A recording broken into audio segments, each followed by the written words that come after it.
This story was excerpted from the August 30th edition of CNN's Meanwhile in America, the daily email about U.S. politics for global readers. Click here to read past editions and subscribe. It suddenly feels like 2005 all over again. A monster hurricane is pounding New Orleans. Americans are mourning U.S. combat deaths in a post-9/11 war. And a president is under siege.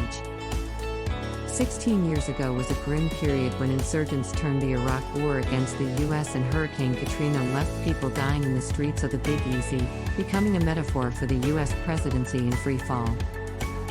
President George W. Bush never regained his authority or political clout after being a bystander to those twin disasters in '05, a now infamous photo of him gazing out the window of Air Force One at Gulf Coast storm devastation appeared to symbolize his administration's detachment from the crisis. Is this president underscores Katrina? Beltway pundits now quip during every political crisis. Successful presidents bounce back after political cataclysms. Both Bill Clinton and Barack Obama overcame crises and won second terms. Jimmy Carter and Donald Trump became defined by their faults and fell short. Bush was lucky that his horrible patch came after he won a second term. So the next few weeks will be critical for President Joe Biden's standing. The deaths of 13 U.S. service personnel along with at least 170 others in last week's suicide bombing in Kabul was a humanitarian tragedy and a political nightmare for the president. His hopes of being able to boast about ending America's longest war are now tainted by botched execution of the withdrawal.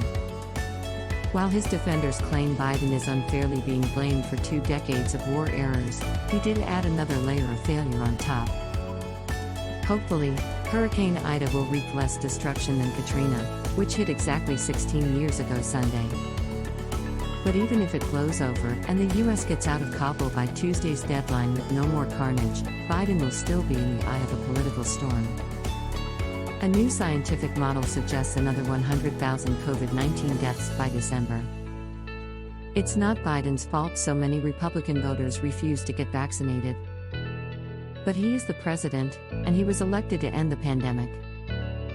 His declaration on July 4th that the worst of the COVID-19 nightmare was over now appears just as injudicious as his pledge that there would be a safe and deliberate pullout from Afghanistan. Looking back at CNN reports on Hurricane Katrina from exactly 16 years ago, the headlines are eerily suitable today. New Orleans braces for monster hurricane. New Orleans pleads with final holdouts to leave. No forced evacuations yet, writes meanwhile Shelby Rose from Jackson, Mississippi, where she evacuated after leaving New Orleans, where she attends Tulane Law School, ahead of Hurricane Idaho. Ida slammed into southern Louisiana this weekend with winds of 150 miles per hour, rekindling memories of the fear and last-minute panic of the previous storm. All data is taken from the source, http://us.cnn.com. Article link, https://us.cnn.com/2021/08/29/world/meanwhile in America August 30 international/index.html. Hashtag hurricane, hashtag newses, hashtag Corb News Today, hashtag News Today USA, hashtag News Today Update, hashtag News Today World hash.